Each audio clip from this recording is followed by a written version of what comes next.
One of the biggest and most sort of difficult parts of the life cycle of an insect is molting, where the entire exoskeleton is shed and replaced with a new, larger exoskeleton. That process leaves them vulnerable not just to predators but also to the ravages of gravity.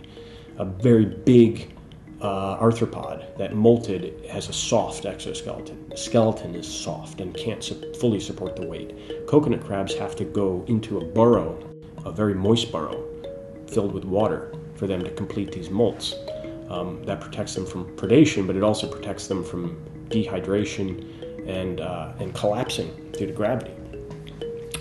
So some of the biggest insects in the world, the now extinct dragonflies from the Carboniferous that had a wingspan like a seagull.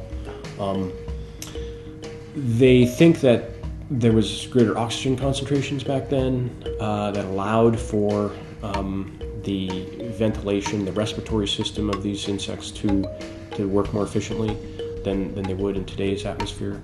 And there was also a lack of similarly sized predators like birds. So ecological and physiological explanations for why these giant insects aren't around today.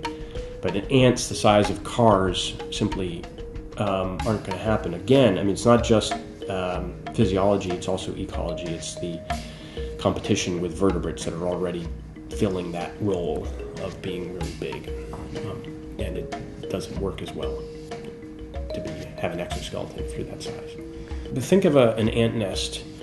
An ant nest, some ant nests can easily, if you weighed all the ants in the nest, would weigh the same as a raccoon or even a dog.